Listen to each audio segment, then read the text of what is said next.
se baseia nos estudos do físico Nassim. Muita gente pensa que o que eu falo aqui é coisa que não tem fundamento e tal, só que não. O que eu passo aqui é um novo paradigma de entender a realidade. E físicos como o físico Nassim Haramein, que está juntando a ciência, espiritualidade, teoria do campo unificado em uma coisa só, são coisas que vai mudar totalmente a nossa visão do mundo. Então por isso que eu sou um divulgador desses conteúdos. Sempre divulgarei aqui conteúdos dele. Então sempre que tiver conteúdo dele, vídeos novos, novas teorias, sempre trarei aqui para expandir a consciência da galera inteira. So it's not, and so you can't actually make the continent like flatten them and then try to put them together. You can keep them spherical and try to put them together. You still need a lot of distortion, and this distortion is not really necessary. It's much cleaner if you actually assume that the Earth was smaller, 60% smaller, and that all the continents, when they were together, were made up the crust of the Earth, and then as the Earth grew, the continents moved away from each other.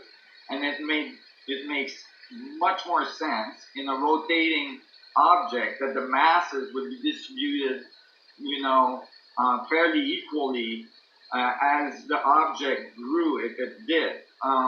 So the idea that the masses would all go to one side is not really possible. So it's much more accurate to think of it as centrifugal forces, for instance, moving masses away from the center. Now, this theory was first elaborated on in the 70s. I didn't know that personally.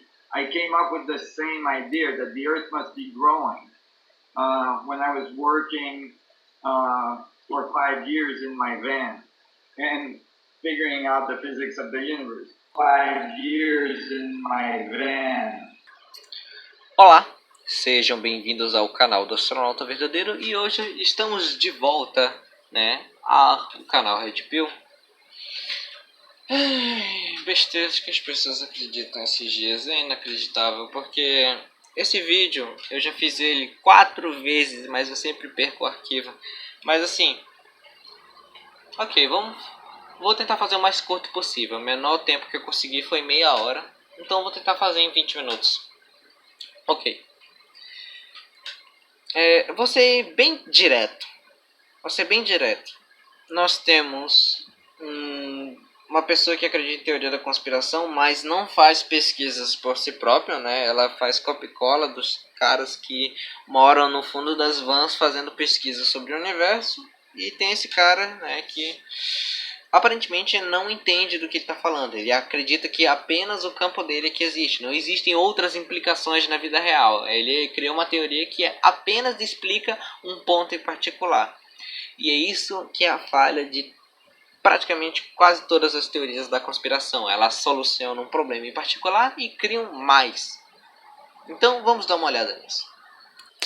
Então, na teoria de Alfred Wegener, do afastamento continental, a gente aprende que há 500 milhões de anos atrás existia um grande continente, um supercontinente chamado Pangeia, que é do grego toda a Terra.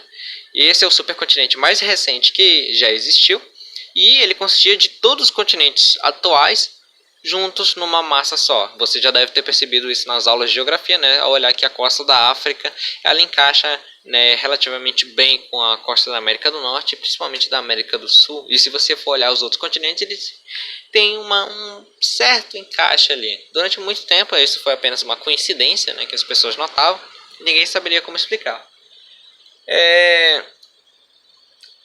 Então, uma coisa que a gente nota também ao tentar encaixar os continentes é que existem esses vãos aqui, esses vazios aqui que não existem mais. Essas regiões aqui a gente tem que assumir que elas já foram secas. Aí quando os continentes se separaram entrou água. A gente tem que assumir que elas foram secas. E esse é o problema que ele diz que existe. Você tem que fazer muitas incisões nessa teoria para fazer ela se encaixar na realidade, Então a justificativa dele é que a Terra era menor, os continentes eles eram, vamos colocar assim, os continentes eles são imutáveis, Então a Terra era menor, e conforme a Terra foi crescendo, foi inflando, esses continentes foram se afastando. Aqui temos uma ilustração sobre a teoria da Terra que expande, né? O problema é que ele fala que a teoria foi proposta primeiramente nos anos 70. Bem, com certeza não pode ser os anos 70 de 1970, porque essa ilustração é de 1933. Now, this theory was first elaborated on in the 70s. I didn't know that personally. I came up with the same idea. A teoria, na verdade, ela é dos anos 1890. Entre 1889 e 1909, esse cientista chamado Roberto Mantovani publicou uma hipótese de que a expansão da Terra era a causa da deriva continental.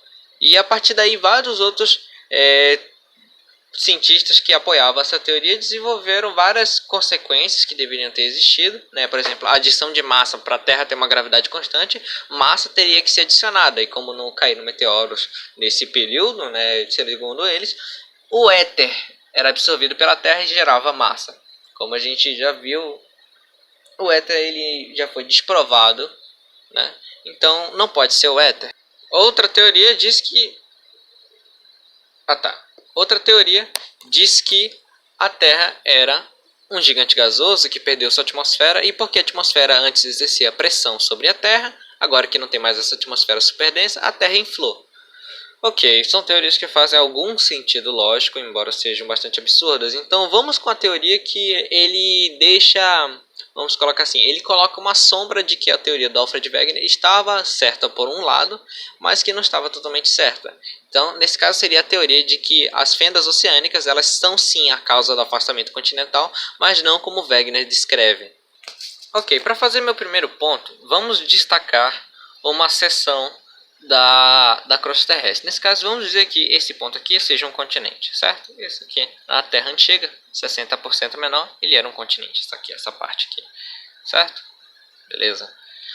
Agora a Terra inflou, né? E esse continente continua do mesmo tamanho. O problema é que, se você olhar bem, a gente tem essas duas partes aqui iguais porque elas são clones. A gente aumentou a curvatura do planeta, a gente aumentou o diâmetro, a circunferência dele, e a gente acabou por planificar essa seção de crosta. A gente planificou toda a crosta, porque a gente aumentou a curvatura. Entende? O problema é que, se não existe um mecanismo como o éter para magicamente criar mais matéria para preencher o vazio, a gente teria que ter uma superfície da crosta interna cheia de recortes, como um poliedro que a gente constrói, sabe? A gente coloca no plano um papel cheio de cortes e esses cortes se juntam para formar uma curvatura. Então, teríamos vários recortes como um poliedro planificado. Nesse caso, seriam várias estrias, vamos colocar assim dessa forma, seriam várias estrias na crosta terrestre, seções onde a crosta é significativamente mais espessa e mais fina, Por toda a Terra deveríamos encontrar isso nos nossos estudos sísmicos e nos nossos estudos da geologia terrestre, mas isso não pode ser encontrado em nenhum lugar. Agora, eu quero que você olhe bem para essa imagem. Quero que você note as diferenças entre as terras de diferentes eras. Eu vou dar um tempinho, se você quiser pause o vídeo. Beleza, voltei. Então, você encontrou a diferença? Se você não encontrou a diferença, eu vou apontar para você. Nós temos oceanos vastos na Terra de hoje. 70% da superfície terrestre é coberta de oceanos. Oceanos em média de 7 a 8 km de profundidade, 11 km no ponto mais fundo conhecido. Ou seja, a gente tem um recipiente relativamente grande com bastante água. Agora, se a quantidade de água na Terra, a Terra como sistema relativamente fechado, pelo menos para entrada e saída de água, ele é um sistema fechado, significa que a Terra sempre teve a mesma quantidade de água de sempre. Ou seja, sempre teve a água. O problema é que ela estava na atmosfera, estava nas calotas polares em diferentes épocas, mas hoje ela tem boa parte dessa água no estado líquido. Agora, o que acontece se eu diminuir o recipiente e manter a mesma quantidade de água? Ele vai encher. O problema é que quando eu olho todas as outras terras, eu vejo o quê? Eu vejo menos oceanos, eu vejo menos água.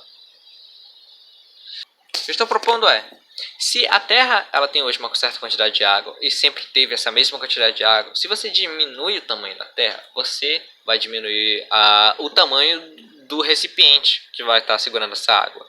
Ou seja, o nível dos oceanos deveria ter sido muito mais alto no passado do que ele é hoje. Entende?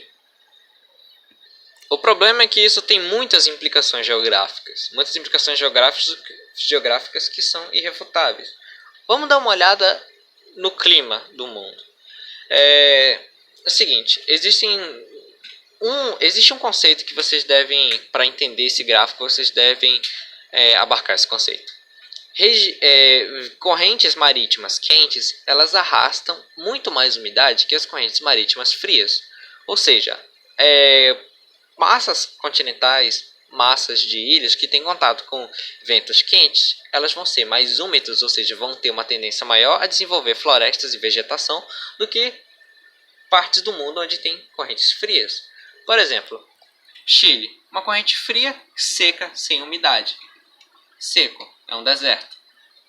Estados Unidos, essa região, o oeste americano, ele é um deserto, correntes frias. Costa africana, correntes frias. Essa parte aqui da África do Sul, correntes frias. Aí vem sempre espertinho. Mas aqui é correntes quentes, mas tá seco. Se você olhar bem de pertinho, você vai ver que a costa ela está verde, ou seja, tem vegetação na costa, mas existe esse grande escudo, essas grandes formações montanhosas que impedem que o vento chegue até o interior africano. Você entende? O vento ele bate na montanha da mesma forma que aqui. Ele bate na montanha, fica todo o ar seco dele de um lado e o ar úmido do outro lado. Por exemplo, como é o caso dos Andes, como é o caso dos Himalaias, Por exemplo, o ar quente ele vem, ele deixa essa parte todinha úmida, mas como os Himalaias são muito altos, são uma cadeia de montanhas muito alta, ela impede que o ar úmido penetre muito no continente, ou seja, essa parte aqui é o deserto da Mongólia, o deserto do Cazaquistão, são áreas secas que não tem ventos por causa dos Himalaias, por causa o Mediterrâneo não umedece bastante a região do Cazaquistão, da Uzbek, por causa das montanhas turcas. Entende? As correntes quentes que vão para a América, elas não deixam tudo verde por causa dos montes Apalaches. Entende? Então existe esse efeito. Então assim, os climas mundiais, os climas do mundo, os biomas, elas são principalmente, dentre outros fatores, são principalmente definidos pelas correntes marítimas. O problema é que essa teoria ela não prevê um oceano. O foco dessa teoria é que justamente não poderia existir um lado da Terra que é puro oceano e um lado da Terra que é pura massa continental, né? Ele some com os oceanos usando essa teoria. O problema é que existe um estudo chamado paleogeografia. A paleogeografia ela estuda o clima de eras anteriores da Terra. Ela pega esse mapa de correntes marítimas, o mapa dos ventos, da incidência solar, e projeta nos mapas antigos. A paleogeografia ela foca em entender os biomas para a gente compreender que tipos de plantas viviam numa certa região. Por que hoje a África é um deserto, mas se a gente cavar um pouquinho mais, a gente encontra fósseis de animais que viviam em florestas densas, né, de plantas que compunham essas florestas densas, porque as correntes marítimas já se comportaram de uma tal forma a criar esse ambiente na África, por exemplo, ou onde hoje é seco, no sudeste brasileiro, onde é um pouco mais seco no sudeste brasileiro, porque antes existiam, né, florestas e outras coisas, mas que hoje não existem mais porque as correntes marítimas são diferentes. Então, a paleogeografia ela procura compreender isso. E eu vou já falar de uma das aplicações práticas. Isto, meus queridos inscritos, amigos e pessoa que administra o canal Red Pill, isso é um mapa de carvão. É um mapa de regiões ricas em carvão. Então, assim, as áreas cinzas são áreas onde potencialmente tem carvão. As áreas mais escuras são áreas onde admitidamente existem fontes de carvão. e as áreas laranjas são regiões onde não existe carvão, certo? Ok. Eu quero que você preste bem atenção. Quero que você preste bem atenção nesse mapa. Você consegue perceber algum padrão? Pause o vídeo se você quiser. Ok. Olhe para a Ásia. Tá vendo? Essas cordilheiras de carvão. Cordilheiras assim. Vamos colocar assim. Essa curva de carvão na Ásia. Certo? A gente sabe que o carvão ele se forma quando uma árvore, né, muito tempo atrás, uma floresta, né, ela vai morrendo, vai depositando seus troncos e rapidamente vai sendo soterrado pelas folhas e pelo solo, vai virando carvão depois de milhões de anos. Isso eu acredito que você não negue. A Terra tem milhões de anos de idade. Agora, vamos olhar a região. Aqui é onde fica mais ou menos o contorno dos Himalaias. É o contorno dos Himalaias. O problema é que mesmo hoje, essa região ela abriga muito pouca vegetação. É praticamente um deserto nessa região. Então, como esse carvão foi parar ali? A Paleogeografia ela tem uma resposta para isso. Nesse gráfico, a parte azul representa áreas ricas em vegetação, principalmente florestas tropicais. Vamos prestar atenção onde, segundo a teoria do Wegener, segundo a teoria da deriva continental, como se formaram essas regiões. Né? A gente tem essa região aqui, que é uma floresta. Né? Mais para frente, essa floresta vai subindo. Né? Aqui é uma floresta tropical, onde é o azul mais escuro. Né? A gente tem uma cadeia de florestas tropicais se formando nessa região, onde mais para frente o continente indiano ele vai imprensar e criar os Himalaias. Então existiam florestas nessa região 70 milhões de anos atrás, final, se não me engano, do período Cretáceo. Então existiam florestas aqui e o continente indiano ele vai criar aquelas montanhas, vai diminuir a umidade da área e não vai existir mais florestas nessa região. Tudo isso, todo o mapa climático, mais as criaturas, mais as plantas que nós observamos nesses períodos, não só nos períodos mais recentes, mas toda a história, pelo menos até a Pangeia, até o surgimento da Pangeia 540 milhões de anos atrás, elas exigem que a Terra tenha tido um grande oceano. Elas exigem que a Terra tenha tido um grande oceano para que as correntes marítimas se comportassem da forma que permite que grandes florestas ou grandes desertos se formem. Como a gente vê no registro fóssil, como a gente vê no registro geológico.